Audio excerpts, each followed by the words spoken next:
En esta etapa de cuidado, una oportunidad para mirar alrededor. Cada programa, una pregunta que se aborda desde distintas miradas con los y las docentes. La literatura, las ciencias, las artes, la matemática, puestas para afrontar el desafío de conocer nuevas preguntas. Preguntas sin respuestas definitivas, preguntas que dan la posibilidad a nuevas preguntas. Con vos que estás ahí, nuevos abordajes para que sigas aprendiendo, reflexionando sobre el mundo. Seguimos educando. Tenemos al alcance de la mano, ahí cerquita, en el mercado, todos esos productos que necesitamos y también los que soñamos. La sociedad de consumo nos vende muchas cosas, pero ¿serán verdaderas sus promesas? ¿Vamos a ser realmente felices si pudiéramos comprar todo eso que queremos? ¿Todos y todas podemos tener lo que necesitamos para vivir? ¿Qué pasa con lo que compramos y no necesitamos? En el viaje de esta semana nos preguntamos por qué es importante pensar en el consumo. ¿De qué creen que hablamos cuando hablamos de consumo responsable? ¿Cómo influye en nosotros y nosotras el momento de consumir? ¿Cuántas formas de intercambiar conocemos? Hoy, ¿qué influye en nosotros y nosotras en el momento de consumir?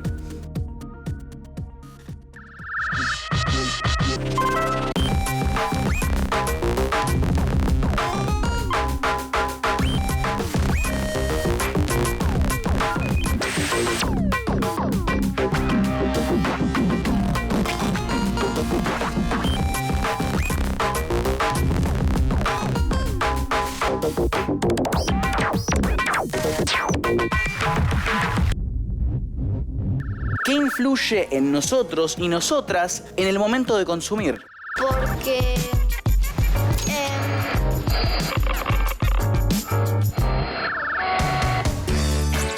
Hoy nos toca saber qué imaginan nuestros amigos y amigas que están del otro lado sobre las publicidades televisivas.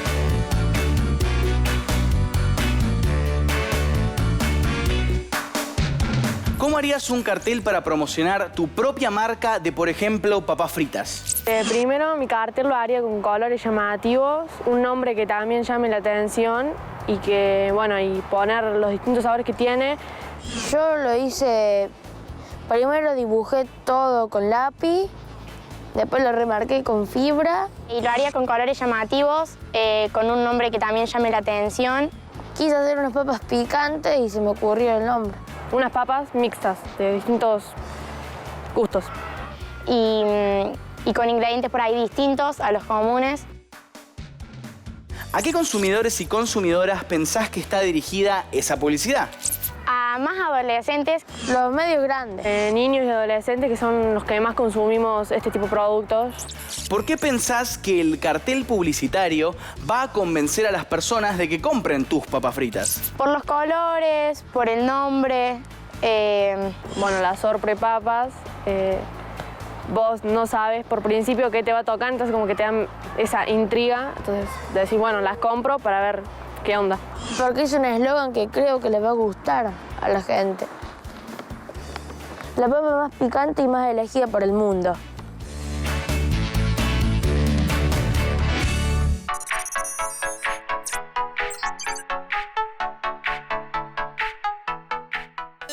¿Qué haces, Lu? Consumo. Ah, bueno, genial. Nos viene muy bien entonces para seguir hablando de nuestro tema de esta semana, el consumo responsable. Adelante, todo tuyo.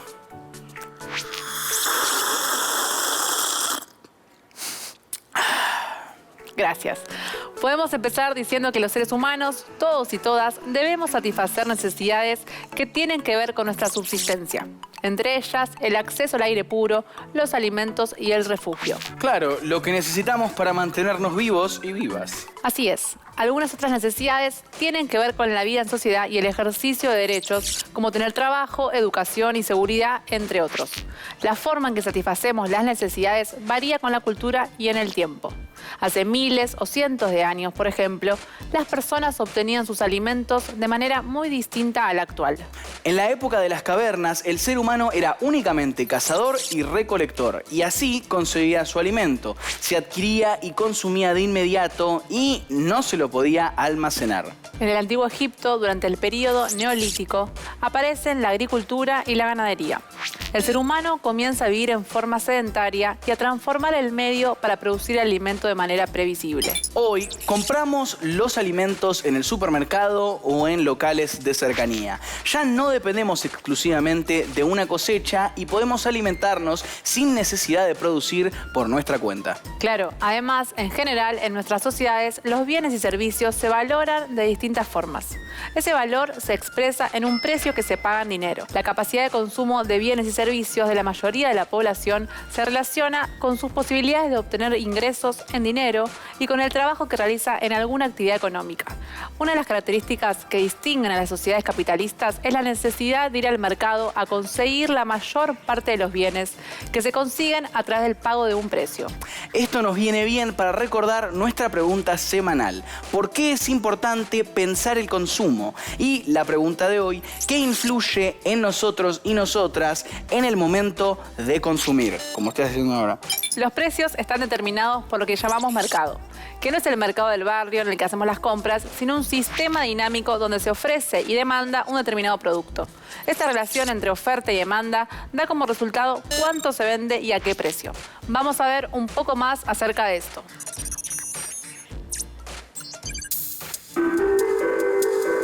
Antes del régimen capitalista, la producción se guiaba por las necesidades de la sociedad.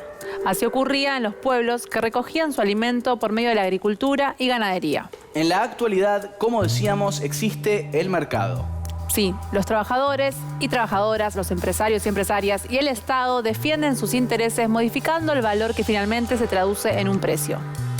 ¿Y el consumo?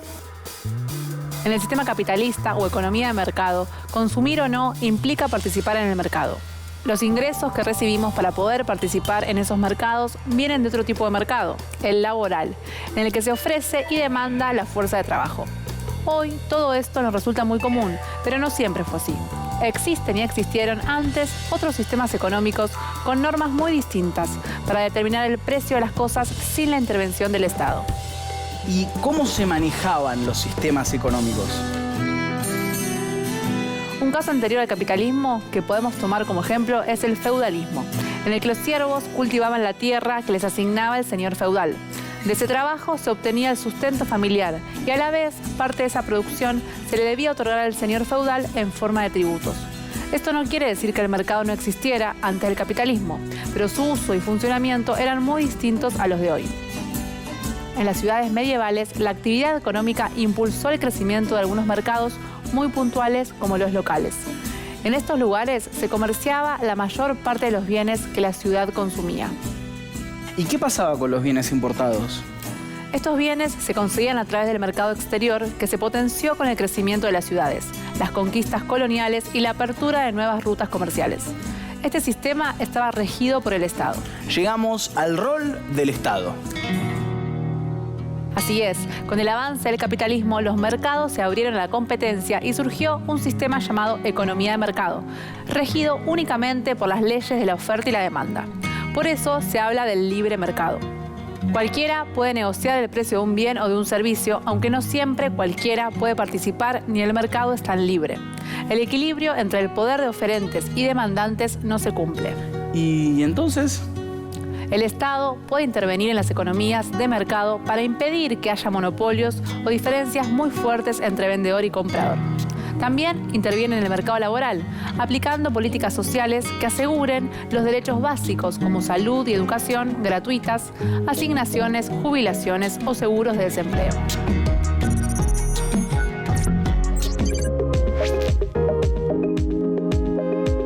Cuando caminamos por la calle vemos grandes carteles publicitarios. Cuando prendemos el televisor pasa lo mismo, igual que en las radios, las redes sociales, los diarios y las revistas. Las publicidades están en todos lados.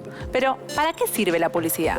Buena pregunta. Y la otra, ¿la publicidad está realmente en todos lados? Está en ciudades grandes o chicas, en el campo o en la playa. Y eso sin mencionar las publicidades en las camisetas de fútbol, por ejemplo, también. O en objetos estampados con marcas o en la parte de atrás de los colectivos. ¿Cómo es que la publicidad logra atraernos tanto? ¿Cómo será que lo logra? La UNESCO, que es un organismo internacional dedicado a fomentar el conocimiento entre los pueblos y estimular la cultura en el mundo, dice que la publicidad es un tipo de texto que apunta a promover la venta de un artículo, producto o servicio, a fomentar una idea o a lograr cualquier otro efecto que desee conseguir el anunciante. Según el diccionario de la Real Academia Española, la publicidad es una cualidad o estado de público y también divulgación de noticias o anuncios de carácter comercial para atraer a posibles compradores, espectadores o usuarios. Muchas veces, además, se recomienda un producto en particular solo porque una gran cantidad de otras personas lo prefieren. Este argumento es muy usado en la publicidad de espectáculos. Por ejemplo, cuando se dice que una película es la más vista, cuando un disco está primero en los rankings, o con los libros, cuando se los menciona entre los más vendidos. Me acordé de algo. A veces en la televisión hay médicos que recomiendan usar algún remedio en particular. Claro, cuando se usan argumentos científicos suele incluirse la palabra de los especialistas. Por ejemplo, un odontólogo habla bien de una pasta de dientes o un pediatra recomienda pañales y alimentos. El discurso en los avisos publicitarios está ajustado a las personas a las que va dirigido. Una estrategia muy utilizada en las publicidades es la reiteración permanente del nombre del producto. Vamos a descubrir con las chicas y los chicos del país algunas otras estrategias que se utilizan para influir en la compra y el consumo de distintos bienes o servicios.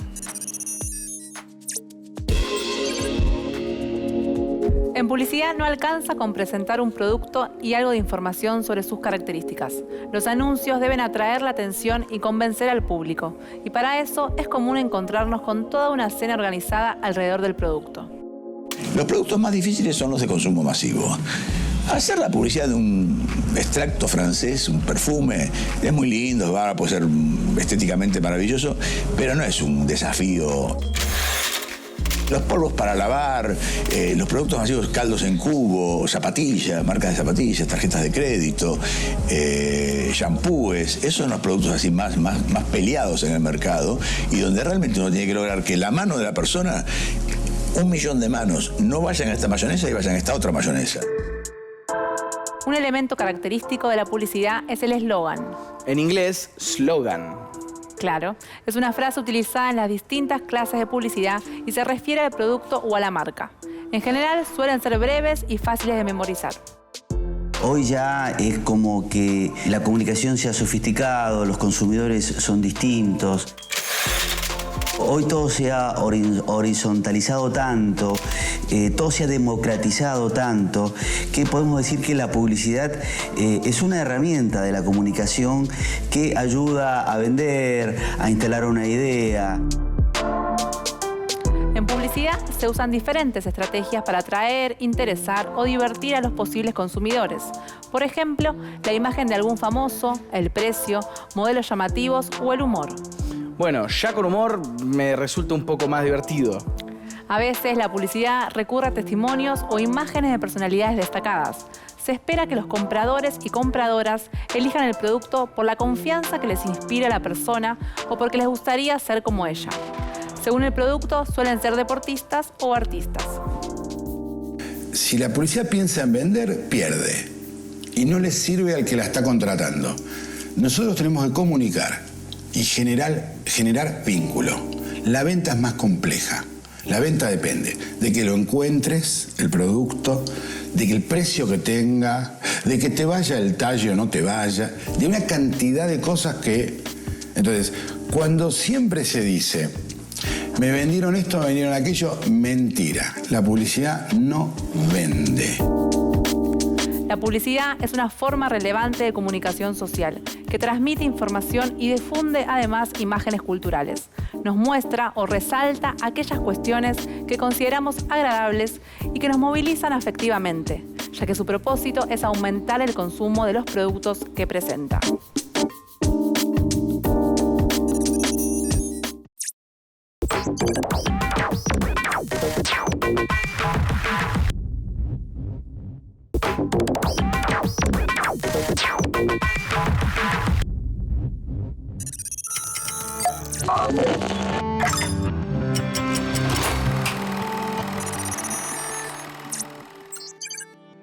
Hablando de consumidores y consumo, hoy nos vamos a introducir en el pop art, un movimiento artístico surgido a fines de la década de 1950, que se reconoce por las imágenes y temas tomados de la sociedad de consumo y los medios de comunicación masivos con los que los artistas elaboraron sus obras. Así es. El pop art fue una manifestación de una cultura caracterizada por la tecnología, la moda, el consumo y la producción en serie de los objetos, que de esta forma dejaban de ser únicos. Los representantes de este movimiento utilizaban la ironía y el humor para criticar y cuestionar los valores y las ideas arraigadas en la sociedad de consumo. Trabajaban para que el público se preguntara frente a sus obras, ¿es arte o es publicidad? Bueno, y el pop art comenzó a utilizar los elementos que antes no habían sido considerados dentro del mundo del arte. Objetos industriales, carteles, dibujos animados, el cómic, ilustraciones de las revistas, comida rápida y el mobiliario de las casas y cocinas.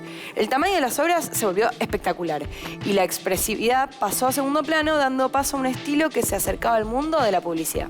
Gracias a sus formas fáciles y a sus contenidos que podían captarse sin gran dificultad, este movimiento fue apreciado rápidamente. Al público le gustaba reconocer objetos de su vida cotidiana en los cuadros que buscaban ironía y crítica a la sociedad de consumo, pero luego se transformaron también en un producto de consumo más. ¿El arte cuestiona el consumo o consumimos arte? Andy Warhol fue uno de los artistas más copiados y recordados de la segunda mitad del siglo XX. Encontró la inspiración para sus obras en objetos de consumo, en imágenes cotidianas que lo rodeaban y que veía en historietas o en publicidades. Las convertía en arte a través de la estampación semimecanizada, un sistema que se convertiría en su técnica, la serigrafía. Para estampar en serie, Warhol comenzó a experimentar con una curiosa técnica llamada blotted line, que en inglés quiere decir línea manchada. Observando el contorno negro con el que está dibujado el zapato, descubrimos en qué consiste. No tiene el trazo continuo, se trata más bien de una línea manchada de distintos grosores. Para conseguir este efecto, Warhol seguía los siguientes pasos, y vos lo vas a hacer ahora. Vas a agarrar un lápiz. Y los chicos y chicas pueden hacerlo en casa. Agarrás un lápiz, hace un dibujo. Simple. ¿De qué? Lo que quieras. Simple. ¿Puede ser de lo que yo quiera? ¿Puedo dibujar tipo un montón de robots peleando entre sí? No, solo algo más simple, ok. Algo más simple y rápido. Voy a dibujar una manzana. Bueno, dale. Dale. Me parece muy bien. Perfecto.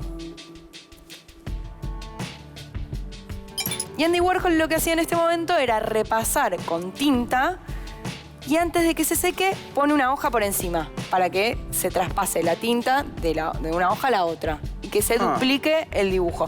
Pero vamos a hacerlo con pinturas, ¿te parece? Dale. Y ahora con la pintura o con la tinta vas a remarcar la línea con mucha cantidad. Ahí va. Eso. Porque vos pensás que vamos a transferir esa pintura a otra hoja y va a quedar el mismo dibujo. Ajá. Es un durazno. ¡Voilà! Ahora es un durazno. No, es una manzana de durazno. Bueno, está bien. La manzana de durazno ahora vas a poner una hoja que te voy a dar. Ajá. Así. Y vas a ponerla por encima de tu dibujo. Bueno, es una. Y vas a presionar, pero A ver, sin me arrastrar. da un poco de miedo. Tranqui, si no sale podemos volver a hacerlo. Sin arrastrar y Así, presiono. Presionas, sí. Tal cual. ¿Y lo saco ahora? Y sí, va bien. Me parece que ya está. A ver qué sale. ¡Tan! Bueno, buenísimo. A mí me gusta más que el original, de hecho. Bueno, y ahí se nota esto que te estaba contando del trazo, ¿no? Que no es un trazo que es completo, sino que... Claro, no es exacto. Claro. Es como una representación. Vos lo dibujás encima y después la copia que te sale, ¿cómo se dice? No es Sí, copia. sí, es una copia. El calco que te sale como con su propia versión, su propio diseño. Y ahora vamos a hacer una actividad inspirados en el pop art, ¿te parece? La serigrafía era una técnica empleada en esta época. Se trata de un método de impresión o estampación que aplica tinta o pintura sobre una superficie, que es esta. Es un chablón. Y acá se aplica tinta o pintura, ¿sí? En esta tela. Y esto violeta no deja que pase la tinta del otro lado. Entonces nos queda acá nuestro dibujo, lo que queramos imprimir o estampar, con el espacio para que pase la tinta.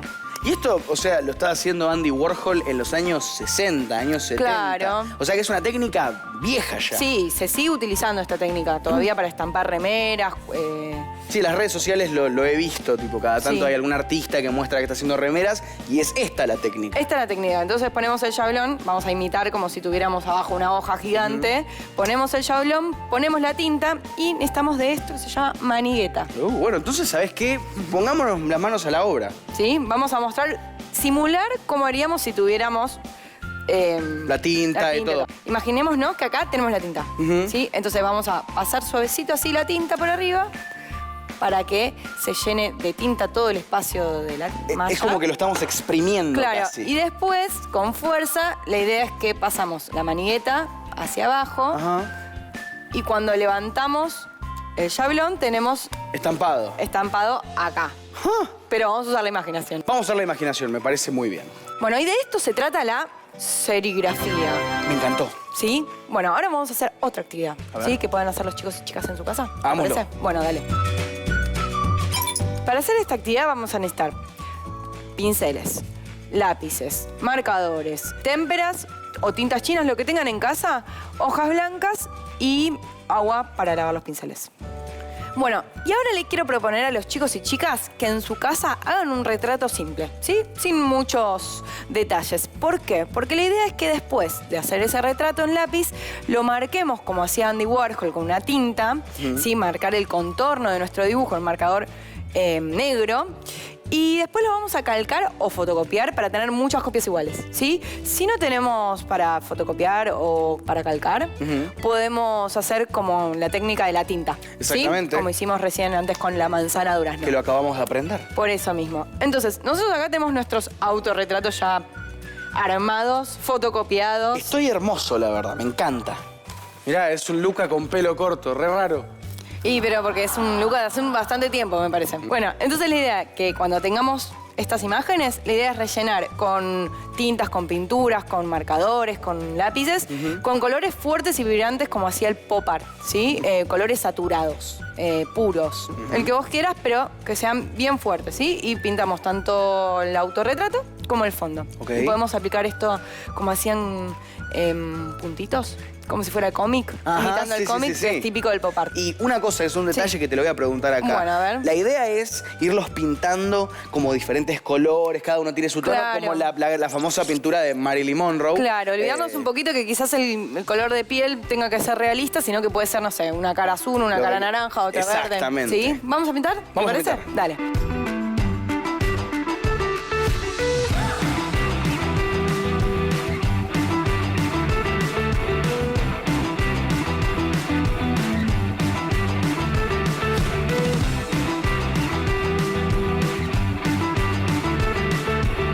Bueno, Lucas, yo sé que estás muy concentrado, pero ¿qué te parece si lo terminamos en casa? ¿Sí? Como una tarea. Me parece una muy buena idea. Vamos a terminarlos. Natalia, muchas gracias. No, muchas vos. gracias por este hermoso... Estamos quedando bárbaros. Es una hermosa obra de arte, es un hermoso experimento. Vamos a hacerlo. Dale. Inspirado en el pop art.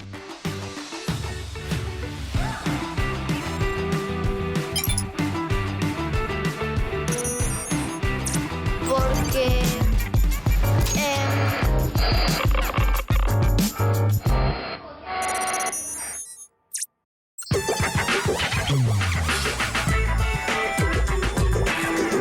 Ahora vamos a ver qué piensan los chicos y las chicas sobre algunos otros temas vinculados al consumo. Empezamos por el etiquetado de alimentos. ¿Por qué es importante que aparezca la información nutricional en las etiquetas de los alimentos? Porque tenemos que saber al momento de comprar el producto qué vamos a consumir. para que vos sepas si te nutre o si no.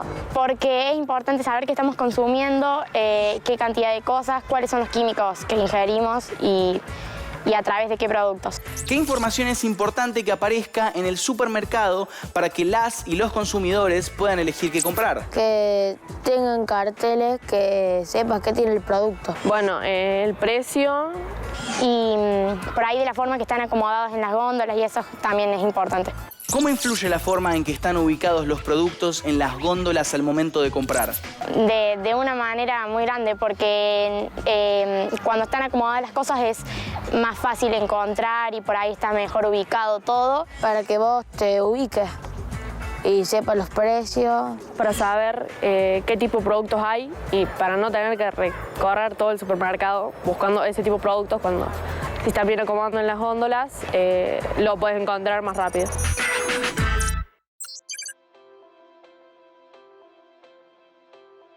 Vamos a ver un poco qué derechos tenemos al ser consumidores y consumidoras. La Ley 24.240 establece los derechos de las y los consumidores y las obligaciones en las relaciones de consumo, es decir, entre el proveedor de un bien o servicio y su consumidor final o usuario. Entre los principales derechos están el de recibir un trato digno y equitativo, el derecho a contar con información cierta, clara y detallada por parte de quien brinda un producto o servicio y el derecho a la protección de la salud. Perdóname, Magali, estoy con un problema. Me vinieron en la cuenta del celular un montón de gastos que yo no hice y no consigo que me tomen el reclamo. ¿Vos sabés qué tendría que hacer? Sí, podrías buscar que te orienten y brinden asistencia en la Subsecretaría de Acciones para la Defensa de las y los Consumidores. Una noticia tanto para vos como para los chicos y las chicas que nos ven es que en Argentina, a partir de este año, además de contar con un sistema de protección de derechos de los y las consumidoras en general, existe uno especialmente destinado a los niños, niñas y adolescentes de entre 13 y 17 años que puedan hacer reclamos sin representación de una persona adulta. Está bastante bueno porque incluye a chicos, chicas y adolescentes entre quienes pueden reclamar como personas que consumen con derechos que deben tener garantizados. Si esos derechos no se respetan, se ven vulnerados y por eso, desde 1993, contamos con la Ley de Defensa del Consumidor. Claro, la novedad ahora es que se reconoce que los niños, niñas y adolescentes son consumidores considerados y consideradas como hipervulnerables. Esto quiere decir que tienen una doble vulnerabilidad, ser consumidores y ser niños, niñas o adolescentes. El Estado debe tomar medidas específicas para regular este colectivo y promover su autonomía en la toma de decisiones que lo involucran, de acuerdo a su edad y grado de madurez. Aclaremos también que la categoría hipervulnerables engloba a todas las personas que por su género, edad, estado físico o mental, circunstancias sociales, económicas, étnicas y o culturales encuentran dificultades para ejercer sus derechos como consumidores. Esto incluye, además de los niños, niñas y adolescentes, a integrantes del colectivo LGTB+, a las personas mayores de 70 años, personas con certificados de discapacidad, a los y las migrantes o turistas y a pertenecientes a comunidades de pueblos originarios, entre otras categorías. Desde algunas corrientes de pensamiento acerca de la libertad de mercado y consumo, se plantean muchas oportunidades, un ideal en el que cada persona es libre de comerciar o consumir según ciertas leyes del mercado. Lo cierto es que las regulaciones para esas relaciones de producción y consumo son muy importantes. La Constitución Nacional plantea algo fundamental sobre este tema en su artículo 42. Los consumidores y usuarios de bienes y servicios tienen derecho en la relación de consumo a la protección de su salud, seguridad e intereses económicos, a una información adecuada y veraz, a la libertad de elección y a condiciones de trato equitativo y digno.